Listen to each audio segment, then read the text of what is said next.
ಅಲ್ಲ hello sir, ನಮಸ್ಕಾರ. ಹೆಂಗಿದ್ದೀರಾ? ನಾನ್ ಚೆನ್ನಾಗಿದ್ದೀನಿ. ನೀವ್ ಯಾರು? ಹಾ ಸರ್, ನಾನು ಸತೀಶ್ ಯಾರು ಅಂತ, with the sir name of ಯಾರು. ಸತೀಶ್ ಯಾರು. ಸತೀಶ್ ಯಾರು? ಹಾ ಸರ್, ಸತೀಶ್ ಯಾರು. ಏ ಸತೀಶ್ ಯಾರು? ಹಾ ಸರ್, ಸತೀಶ್ ಯಾರು. ಏ ನೀನ್ ಯಾರು? ನಾನ್ ಸತೀಶ್ ಯಾರು ಸರ್.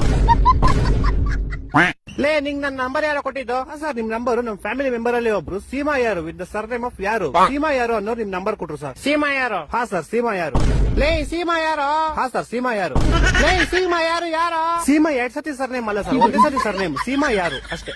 ಹೊಟ್ಟೆ ಎಷ್ಟು ಉರ್ಸ್ತಾವ್ರು ಆ ಭಗವತ್ನ ನೋಡಿದ್ರೆ. ಇವಾಗ ನೀನ್ ಯಾರು? ನಾನ್ ಸತೀಶ್ ಯಾರು ಸರ್. ಹಾ ನೀನ್ ಸತೀಶ್ ಯಾರು? ನಿಂಗೆ ನಂಬರ್ ಕೊಟ್ಟು ಸೀಮಾ ಯಾರು? ಹಾ ಸರ್. ಇವಾಗ ನೀ ಇಬ್ರು ಯಾರ? ಸರ್, ನಿಮ್ಗೆ ಗೊತ್ತಾಗಿಲ್ಲ ಅನ್ಸುತ್ತೆ. ನಿಮ್ಗೆ ಮೋಸ್ಟ್ಲಿ ಅವ್ರ ಅಪ್ಪ ಗೊತ್ತಿರ್ಬೋದು ಸರ್. ಅವ್ರ ಅಪ್ಪ ನಿಮ್ಮ ಆಫೀಸಲ್ಲೇ ಕೆಲಸ ಮಾಡೋದು. ಅವ್ರ ಅಪ್ಪ ಯಾರು? ಅವ್ರ ಅಪ್ಪ ನಿಖಿಲ್ ಯಾರು ಅಂತ ಸರ್. ಇವಾಗ ಈ ಬೇವರ್ಸಿ ನಿಖಿಲ್ ಯಾರು? ಸೀಮಾ ಯಾರು ಅವ್ರ ಅಪ್ಪ ಸರ್. ಸೀಮಾ ಯಾರು? ಯಾರು? ಸೀಮಾ ಯಾರು ನಮ್ ಕಸಿನ್ ಸರ್. ನೀನ್ ಯಾರು? ಸರ್, ನಾನು ಸತೀಶ್ ಯಾರು ಸರ್. ಲೇ ಯಾರು ನೀವೆಲ್ಲ? ಲೇ ಮನೇಲಿ ಮಾಡಕ್ ಕೆಲ್ಸ ಬಿಡ್ರೋ ನಿಮ್ಗೆ? ಏ ಕರೆಕ್ಟ್ ಕಳ, ಯಾರೋ ನೀನು? ಸತೀಶ್ ಯಾರು ಅಂತ ಸರ್. ಲೇ ನಿಮ್ ಮನೆ ಎಲ್ಲೋ ಇರೋದು? ಸರ್, ನಮ್ಮ ಮನೆ ಯಾವ ವಿಜಯನಗರ ಅಂತ ಸರ್, ಬೆಂಗಳೂರಲ್ಲಿ ಇರೋದು. ಯಾವ ವಿಜಯನಗರ? ಹಾ ಸರ್, ಯಾವ ವಿಜಯನಗರ. ಈ ತರ ಹಿಂಸೆ ಕೊಟ್ರೆ ಜನಗಳಿಗೆ ಯಾರು ಬದುಕ್ತಾರ? ಅವ್ರ ಅವನ್ ಗರ್ಕೆ ನನ್ ಮಕ್ಳು ಸರ್ಕಾರ ಅವ್ರ ಅವನ್ ತಾಯಿನಾಡ ಅವ್ರ ಅವನ್ ಅವ್ರ ಅಪ್ಪನ್ ಕೊಟ್ಟಾರ